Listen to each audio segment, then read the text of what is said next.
Hey everybody, I'm Shelly Palmer and welcome to Web3 Wednesday. I'm here in Midtown Manhattan. It is a glorious day, a perfect day for Web3 Wednesday. I'm glad you're all here. At Shelly Palmer on Twitter, discord.gg/Shelly Palmer if you want to come join us on Discord. That conversation is going on all the time. Very exciting convo just happening every single day on Discord. As you know, I do a blog every day, 5 days a week, a little rant in the morning, and then on the weekends I do a wrap-up on Saturdays, usually about Web3, and on Sundays I do a thought leadership piece, and the convos on Discord are fabulous, so I hope you join us there. And today, it's awesome. Just come on and join us at Shelly Palmer on Twitter, or just chat right here. That's all good too. We've got all kinds of topics to cover today. Very, very exciting time in the universe. As you know, one quick thing while everybody's gathering together. MetaCademy.com, the public beta is up, it's launched, it's happening now. There are thousands and thousands of people there. It's a wonderful network that's forming. What is MetaCademy.com? It's where you can learn to install a MetaMask wallet. You will fill it with test ETH off the Rinkeby network. You will learn all about tokenomics. You will learn about all the different kinds of cryptocurrency, stable coins, CBDCs, meme coins, privacy coins. We take you through all of it.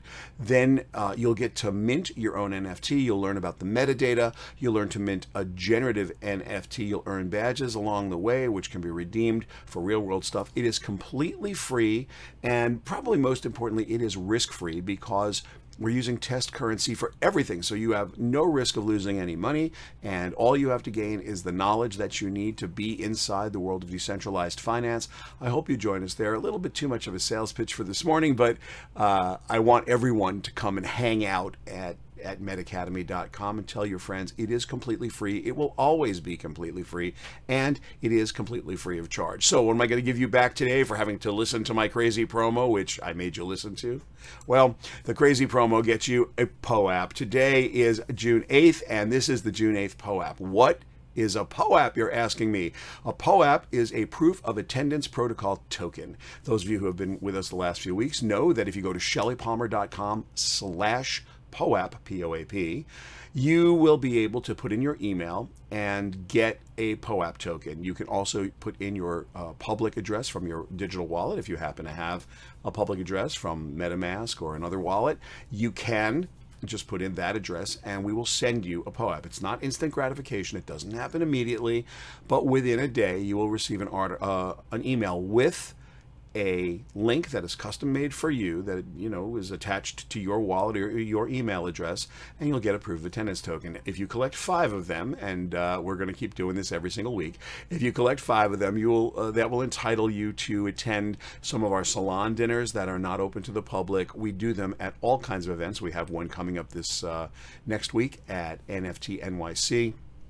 We also have them happening at CES, Mobile World Congress, South by Southwest, all the big trade shows that are in and around technology, media, marketing, and entertainment. And we have them in New York, Los Angeles, Chicago, and some other cities in the United States as well throughout the year. The pandemic is abating, thankfully, and we are back to in-person events everywhere. So if you'd like to attend one of our events or have opportunities to do some cool stuff, get some unique content that's restricted only to our POAP holders, just shellypalmer.com/POAP will get you this week's POAP, and we hope you'll do that. All right, moving on to some stories now. This was the week of WWDC, and it was the week of WWDC for sure, and we were all expecting Apple's plan for mixed reality or augmented reality glasses. Nothing, nada, zip, zilch, just really no mention of it whatsoever. We watched hard. We were hoping it was going to happen. I think in behind the scenes, they've got all kinds of wonderful stuff going on. I mean, really, really wonderful, but I don't think it's happening in the public domain just yet. I don't. Let's see. I've got some questions coming in on Twitter, and we've had some pre-built questions. This is a pre-built question that came in on Discord. Oh my goodness. USB-C, really? Yeah. That's in reaction to the developer conference. So all of you know, I'm sure all of you know. Oh, thank you, Bob G. All of you know that Apple has been under scrutiny about the Lightning connector for a little while. Well, in the EU, in the European Union, Apple is going to be forced in 2024. Forced. Let me just read this here because I have it brought up here. Yeah. The lawmakers agreed last Tuesday, a single charging port to rule them all. Mobile phones, tablets, cameras, in a world first. The European Union is going to make everything work with a USB-C cable starting in 2024. Which makes me want to ask the question, what if there's a better connector that comes out in 2023 that everybody wants to use, and you guys have forced everyone to go into USB-C? It's like, why would you mandate? Why would anybody mandate a technology? Wow. By the way, industry standards. Remember the 3.5 millimeter headphone jack and plug that has been around forever? That was a little mini version of the ring and tip connector that is a guitar plug everybody used for a million years. And then there was the stereo guitar plug, or ring tip sleeve. Ring for the outside part, tip for the, I don't have one here that I can show you, but ring tip sleeve. That just won't die. In fact, I got a new MacBook just a couple weeks back, the new 16-inch with everything on it. Really a nice computer, new chip, really nice computer. It's USB-C, it's got an HDMI connector, and what's happening on the side of that computer? It's got a 3.5 millimeter headphone jack, so you could plug in good old-fashioned earbuds. They had said, we're going to be all wireless, and then, of course, you needed more wires to use a Mac than anything. Here you've got regulators, not technologists, not engineers, not people who deal with technology every day other than as consumers going, gee, wouldn't it be fun if I only had to buy one cable? Stop it. So is USB-C the one cable to rule them all? I don't think so. I don't think that's close to real. That is the dumbest thing I've ever heard. Thank you, EU, whose tech strategy is sue big tech into the ground because they can't innovate in any way, and now force connectors. Force me to use USB-C. I have nothing against USB-C connectors. They're wonderful, and the speed is fine and the technology is fine, except wait, I do have a big problem with USB-C. First of all, when you yank on them, and because they, unlike other connectors, they really have no tolerance for getting pulled on, and when you pull on them, both the internal and the external part of that, the jack and the plug, get to be very loose, and when that plug is too loose fitting, USB-A didn't do that, USB-B didn't do that, and the USB-C actually is a pretty inferior connector. Speed's good, but the actual physical connector is pretty awful. So I actually do have an issue with it. Didn't think I would, but I do. So shame on you, EU regulators. What a dumb thing to do. All the consumers are going to go, yay, I got one connector, and everybody else is going to kind of go, yeah, not so great. But speaking of not so great and great, here's something that's great. You guys can get a copy of shellypalmer.com at shellypalmer.com/blockchain. You can get all the resources you need free of charge to do all kinds of good stuff. Yeah, you can buy my book there. That's great. It's a #1 bestseller that was on Amazon, but it's not what this link is about. This link at shellypalmer.com/blockchain is about you getting a whole bunch of resources that are free of charge and free to use, and right there we have a really nice database that we keep updated every day with all of the companies we're looking at and a lot of the startups, and we've got them sorted out by project. It's really that the database is nice. There's a bunch of quick links for things if you want to start coding. You can find the open source links to places where you'll find Solidity contracts. You'll find links to the main software components that you need if you're building any kind of NFT or smart contract. You're going to want to go there. We've got a bunch of really nice resources, and it's all free. There's nothing, not charged right. You can buy a copy of the book. That's really not what this particular art card is about, however. All right, moving on. This was interesting. This week, crypto industry scores a big win. Yeah, I guess it's a big win. So I'm going to just read this to you because I want to make sure I don't say this wrong. So you've got Cynthia Loomis, the Republican from Wyoming, and you've got Kirsten Gillibrand, the Democrat from New York, in this picture. And what they're trying to do is they're trying to regulate crypto in some way. And so what's happened this week is crypto, the whole industry, is going to come under the auspices of a specific agency, and that specific agency is the Commodity Futures Trading Commission. So that's where this is going to sit. They're finally figuring out what this. They think that this is a $1.2 trillion market, and they're trying to get a handle on it. The government really wants to control this. Most digital assets are much more similar to commodities than securities, says both Loomis and Gillibrand in this bill. Okay, that's a big win. That is a big win. I mean, there's no other way to say it. Now, is it going to go that way, or are they really, really, truly going to treat crypto as a commodity? And if so, what does that look like? I think the most important thing we can take away from a bill like this, and the most important thing we need to bring to the crypto market, has nothing to do with crypto whatsoever.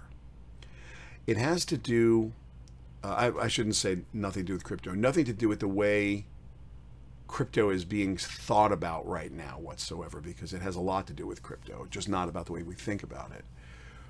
When you think about a currency, and a lot of people do, there's three things it does.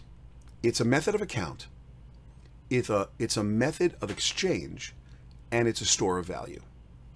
Now, right, that's kind of what money and currency are about. I can store my value, and then I can exchange it, a method of exchange, and I have a way to account for it. I have one of these, you have one of those. I have one of these, like that's the way this money, the way we think about money as consumers, not necessarily as economists, not necessarily as technical monetary policy people, just as like normal humans. Right? I got a method of account. I can count it up. That's what accounting is. That's how I figure out my taxes. I got X number in. I got X number out. These are deductible. These aren't. That method of account. Method of exchange. Here, I'd like to buy this goat, please. Here's some number of my units of exchange. And then a store of value. Well, that used to be a goat, but for some number of units of exchange, I get a goat. I don't know why I'm using the word goat, but or the animal goat to think about, but it just came to mind, and it's a funny word, I guess, in this case. So anyway, usually those things are not combined, right? Your money in America, anyway, is fiat currency printed by the government. It's backed by the government. So the store of value is whatever they tell us it is. It's not gold or a thing. The currency itself doesn't store the assets. So if I buy a car, I have a car, and I no longer have the money or the currency, I have the car. Is the money stored in the car?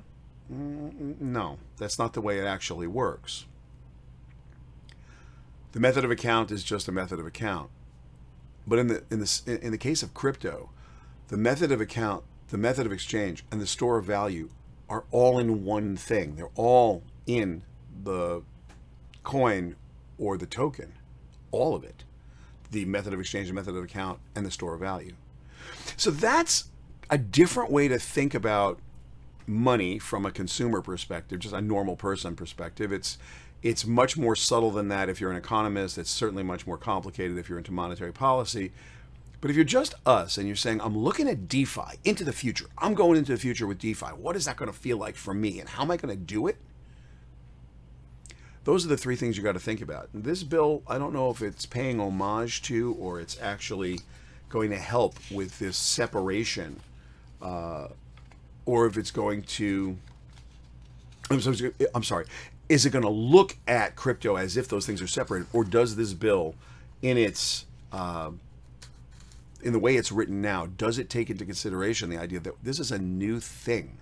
Like, it's a really new thing, and we haven't seen it before, and we haven't been able to build businesses with it before, because we've always had store of value, method of exchange, and method of account separate, always. I mean, as far back as I think anyone can remember, and certainly I don't know any time in history when this wasn't true, where when I was doing business, it's always been that way, and now it doesn't need to be. So I hope that this bill takes that into consideration in a good way. I don't know that it will. I don't know that it won't. But because I've only read it, the the outline of the bill and the key points. This one key point, which I wanted to read to you, is that they believe it's more like a commodity than a security. But the devil's in the details, so we're going to see how that actually plays and pans out. Don't know where that's going to go. Every week, by the way, thinking of things you don't know and do know, I do a podcast with Seth Everett called Techstream with Shelly Palmer and Seth Everett. What a clever name. We do the pop culture you love and, you know, the tech you dream about. We always talk about some fun stuff. This week, we are having a convo about should you spy on your kids. All that tech is available. You can, in the wake of these horrifying shootings, one of the bizarre stats was that out of the last 5 mass shootings, the perpetrators, the murderers, were all young men under the age of 21. So, and a lot of these manifestos are on social media and everybody wants to talk about it. So Seth and I started to go, as parents and grandparents, I'm a grandparent and Seth is just a parent. His daughter's the same age as my oldest granddaughter, so we've got a couple generations on us, Seth and I, and we each have our own take on what is and what isn't a good idea. So Spotify, Amazon, Apple, it's a hard conversation to have. I think it's a hard conversation to have. One of the things to me that make it a hard conversation is that you got to ask yourself what kind of parent you are. Do you want to monitor their screen time and turn off the screen at 10 o'clock at night? Sure, if they're under the age of maybe 12, you might be able to get away with that. You're certainly not going to do that to a 16-year-old, or maybe you are. I don't know. And then there are plenty of tools out there that would allow you to actually spy on your children. Like James Bond spy, you know what's in the phone, see the text messages, see the deleted text messages, like all that stuff. And you say to yourself, you know, should I? So Seth and I go deep into that. It's Techstream with Shelly Palmer and Seth Everett. I hope you'll go and have a look. What do we got here for questions? Oh, this one I have to put up. Janet L.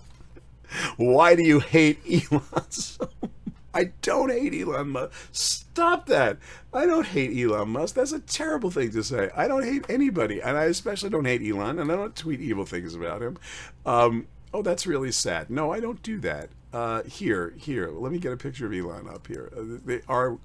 My friend, Elon Musk. I don't know him at all. Why do I hate Elon so much? I don't hate Elon Musk. I do not hate Elon Musk. Let's just say that. But what I think is hysterically funny, personally, is that Elon is trying to back out of the Twitter deal. From day one, I basically thought he has no interest in buying this. Like, why would he be doing this? He raised the money for it, and then I thought to myself, well, yeah, okay, maybe he is going to do it because he's got other people's money in it. That's a great line from the producers. Never use your own money. And, you know, Max Bialystock is screaming at Leo Bloom, never use your own money. So Elon raised money. I thought, well, this is really going to happen now. Maybe not. I mean, is he looking for a better price? You know, I think he offered $20 more per share than it's trading at right now. So there's a big savings if he can get them to compromise on the price. But the deal is done. I think there's a breakup fee in there. It's like, I don't see him backing out of this deal gracefully. It may cost him a little money. That'd be a windfall of cash for Twitter, except that there will be very little of Twitter left if this deal doesn't go through, because nothing good is going to happen if Elon bows out of this. The staff has been sort of, I won't say eviscerated, because some of my good friends are still there. And full disclosure, Twitter's a client, so we did some wonderful work for them this past year, and they're great people there. And I like Twitter. I like it with all of the things about Twitter that are broken, and so many things are. They don't really innovate the product, and honestly, Twitter's a terrible product. And I've said this to the people at Twitter. I'm not I'm not speaking out of school, and I'm not giving anybody any information that I haven't written, publicly written. It's a terrible product. And how do I know it's a terrible product? That's not an opinion. It's an observable, objective fact. And here's why. If you think about every television show, every podcast, looking down here, right, at Shelly Palmer on Twitter, That's free advertising for Twitter. Every TV show, free advertising for Twitter. Every radio show, every podcast, half the billboards in the world. Like every place you look, someone's talking about their Twitter handle. Every place. On packages, when you buy stuff, they will tell you. Customer service departments all hang out on Twitter. It's like, okay. Wow, we're having an electrical storm here. That's really weird. I'm getting brighter and dimmer and brighter and dimmer. I don't know why that is. Maybe because Elon is messing with my stuff. Hold on. Let's see if we can get this. See if we can get this light to behave. Are you behaving, light? No, you're not. Okay, we'll just live with it. So how do I know Twitter is a terrible product? With that much free advertising, any company would be the biggest company in the world. Free advertising. I mean, the amount of advertising, the amount of awareness, and yet there's still only a couple 100 million active users on any given day. The bots are rampant and prevalent. You know, Elon's saying there's 20% bots. Twitter's saying there's 5% bots. I think all those numbers are nonsense. I think there's a lot of bots on Twitter, and I think it's a real problem. And by a lot, more than 20% is my guess. And you know, yeah, it's a terrible product. But if Twitter didn't exist, you'd have to invent it, because it serves an amazing purpose. It's a one-to-many broadcasting tool that everyone can use, and that's how it's used.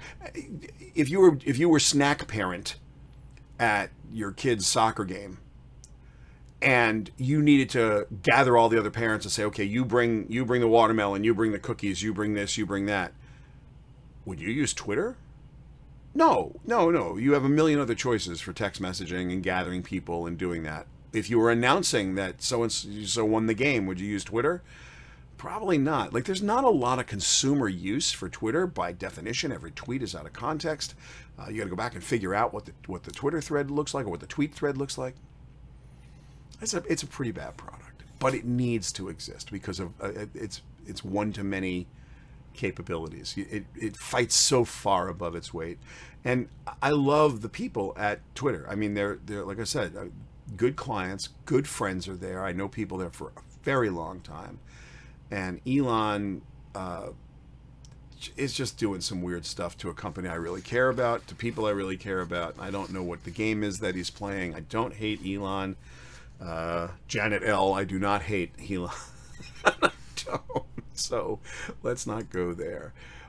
Speaking of Elon, he's got a really bizarre sense of what free speech or freedom of speech is. So much so that we decided to do at the Newhouse Advanced Media Lab series, what is freedom of speech? And this is going to happen on June 28th.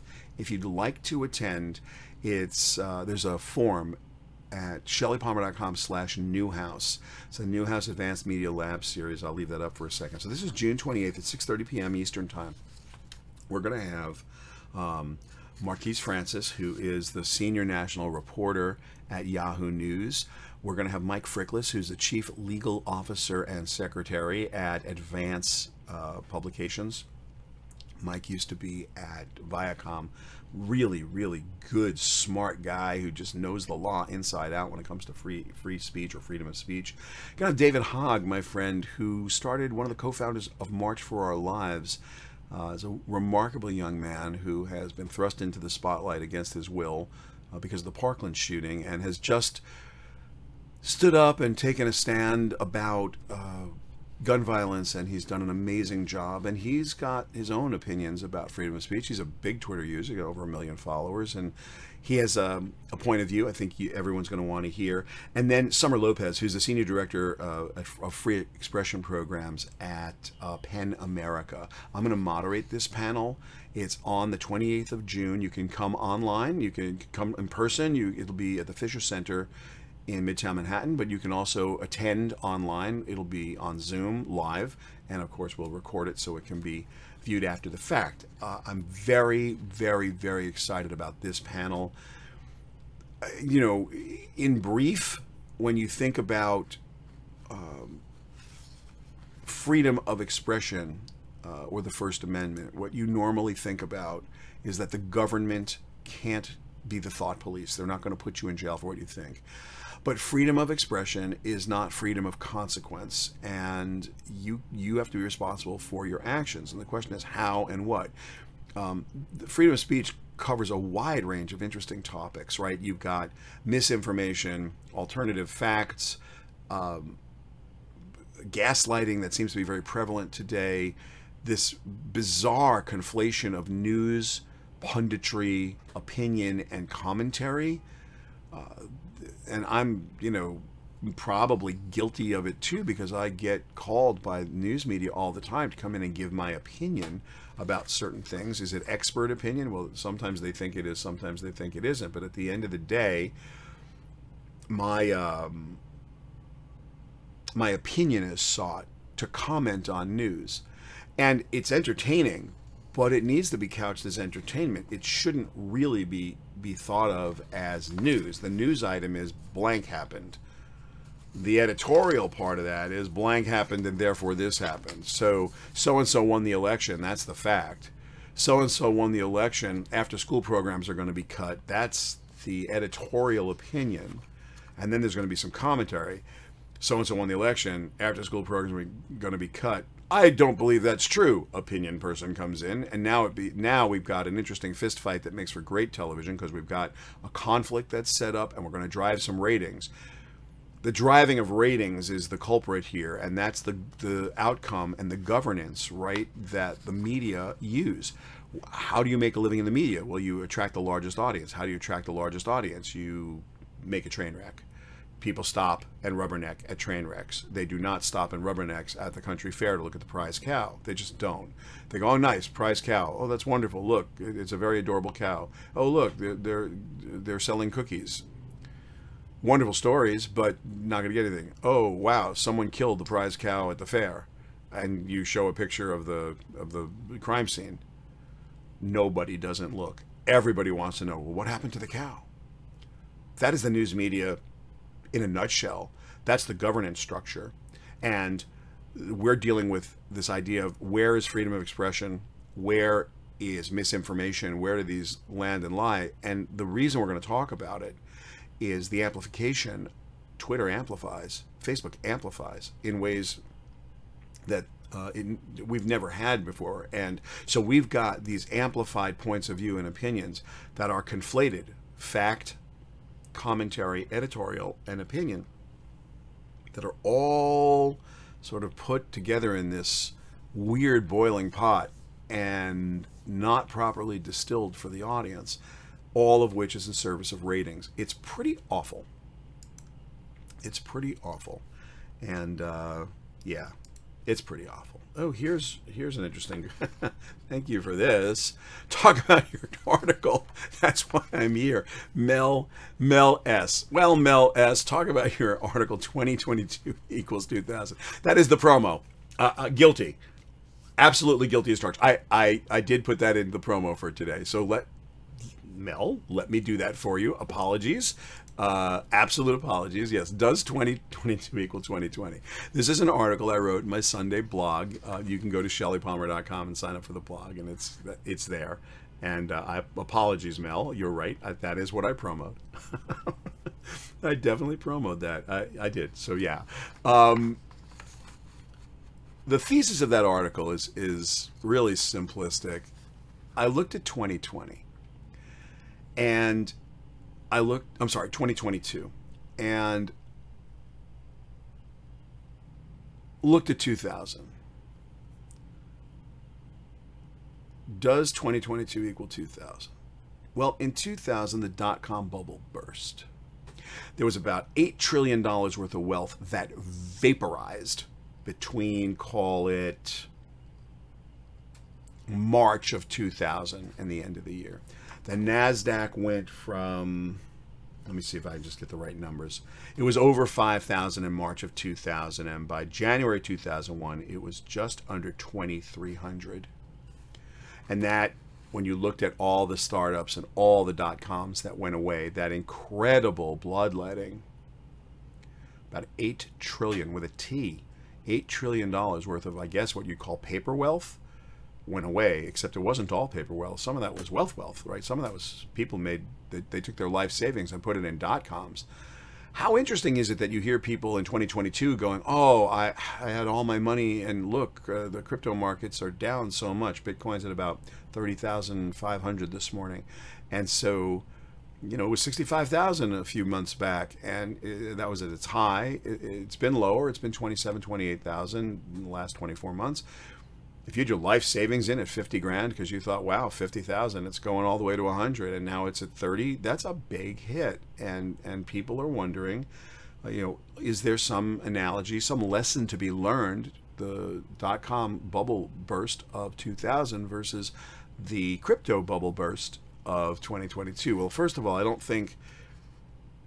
know crypto hasn't blown up quite the way that the dot-com market blew up, but the similarities are striking.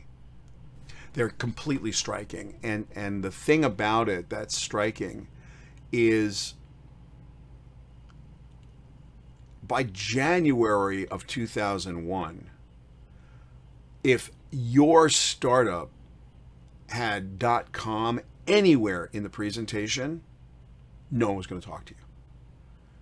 Anything that was World Wide Web, anything that was internet, which the web sits on, and the internet and the web are completely separate things, but not to a venture capitalist, and not in 2001. 2001, you said .com in any iteration, internet, web, they ran for the hills. That was the third rail of investing. Well, are we going to get there with crypto in 2022? Is it going to get to the point where no one's interested in crypto? Well, there's a lot of regulation coming. We don't know what's happening. It's very volatile. We hear it all the time. And so that it's a possibility that the street will walk away. We see that NFT volume is not correlated to the crypto market quite the same way it used to be. So the NFT market seems to be doing its own thing, but it's down from a volume perspective. And the crypto markets just go up and down every day. Right now they're hovering. Some people call this crypto winter. People say embrace it yourself. You get some pundits going, you know, buy, other, you buy the dip you hear all the time. By the way, this show is not financial advice. If you're looking for financial advice, please contact a licensed financial advisor, which I am not. This show's for your information and entertainment. That's my disclaimer. Anyway, so does 2022 equal 2000? It does in one really important way that I want to talk about. It's true that by 2001, you couldn't sell or fund a .com for love or money. It wasn't going to happen. But the people who saw the utility looked to the future and they said, someday in the future, this is going to change the way people behave. I've said a billion times, technology is meaningless unless it changes the way we behave. It was very clear that the web and the internet, when you combined them, was going to be behavior changing. Was it obvious that Amazon was going to exist? Yes. We didn't know what Amazon would look like, but it was obvious that you'd be doing online shopping. It was obvious in the 60s that you'd be doing online shopping. Predicting the future wasn't hard. It's not hard. If you really want to see what the future was going to look like from a mindset of the 1960s, go watch any episode of the Jetsons. We don't have flying cars. Oh wait, EVTOLs, electric vertical takeoff and landing vehicles, eVTOLs. We got them. Are they commercially available yet? No, but they're all happening. Wrist radios, telehealth, you know, the smartphone itself, terminals, everything George Jetson was doing, the way that whole ecosystem is put together, it doesn't take you very long to say, wow, we have that now. We have that now. It's like looking at the bridge of the Starship Enterprise and treating it as inspiration for an engineer as opposed to science fiction. You could look at the Jetsons and say every one of those things in the house, the Rosie the robot doing the house cleaning and the automation that they had everywhere. It was cartoonish, but the utility is there. I have utility in talking to my doctor online. It's in a Jetsons episode. So predicting the future is actually really easy. What's hard, what's impossibly hard, is the timing. Are we going to have flying cars? Yeah. When? I don't know. Someday. The people in 2000 who were caught up in the horror of the dot-com bubble burst, they believed that someday there would be great utility in the tools they were helping to build and building. And they deeply understood that it was just going to be a matter of time. And what I find fascinating is that now, during the crypto revolution or the DeFi revolution, as we are democratizing value exchange the way we democratized information exchange 22 years ago with the World Wide Web over the internet, a lot of the same people are coming back, myself included, going, this is the new thing. This does provide utility. This is behavior changing technology. The constant are the creators, the believers, the inventors. Sure, there are definitely predators out there. There are definitely prey animals out there. There were in 2000 as well. But my faith, my belief is in the people, because the people I'm meeting who are taking this seriously, who are on the cutting edge of this, who are raising tens and tens of millions, and in some cases hundreds of millions, and in other cases billions of dollars to invest in this, they're not investing in the get-rich-quick schemes. They're not investing in the charlatans. They're not investing in the dumb stuff. They're looking at infrastructure. They're looking at the way that we can provide greater utility to literally change the behaviors of consumers, or just change all of our behaviors, is in this technology. And to me, that's the cool part. So does 2022 equal 2000? Well, yeah, it does in so many ways, because the core was the belief that someday this will have utility. So if you believe that some of these tools will have utility at some point in the future, then that's an investable thesis. And you can invest in the future based on the utility you believe you're going to be creating, the value you're going to be creating. How will a decentralized, trustless world where I have combined method of account, method of exchange, and store of value, I've combined them, if I put those all together and I come up with something new and interesting, that's worthy of investment. You can still fail. The other thing that I think is really important about 2000 from a learning perspective is all the failures, because failure is how we learn. And while a lot of people, when they fail, and I fail on a regular basis and generally very significantly and spectacularly, I have to say, some of my proudest moments have been the ones where I'm most depressed about, wow, did we mess that up? Oh, that hurt. But from a, oh, that hurt, always comes something good when it's in business. I don't know about any other place, you know, that Nietzsche quote, that which doesn't kill us makes us stronger. I leave that out from a personal perspective. But from a business perspective, you try something, you don't get it right, and then you fix it, and you try it again, and you don't get it right, and you fix it, and you try it again, and you get it right. Forged in failure is how I think about it. So in that way, 2022 and 2000 are very similar, because we're going to see a lot of stuff forged in failure, and it's going to be awesome. Is it awesome today? To be fair, it's a little less awesome when you're on the business end of it, right? When you're on the when you're just on the wrong side of the trade, it doesn't feel very good. And I know it doesn't feel very good. But if you take the positive aspect of that failure, and I would implore you to do that, you can see that the companies that survived the dot-com bubble burst were those that thrived and prospered. And look, it's a very, very complex reality. It's a complex system. It's not complicated, it's complex. You should look up the difference. I don't have time to cover it now. There's no single variable, there's no set of variables, there's no rules or paths you can follow. Anything can get in your way, and anything can cause your business to fail. And sometimes the learning is just, wow, I was in the wrong place at the wrong time. It's not good learning. It's just, that's the learning. And I just broke my own, I owe myself $20 for turning that into a verb, to learn. I learned, he learned, she learned, they learned, it learned, learning. No, there's no ing. My bad. With that, I want to bring up one more thing. Every week I do this. You know, the Ukraine is still in a lot of pain, and my friends at NBC have a page, which this links to, shellypalmer.com/Ukraine.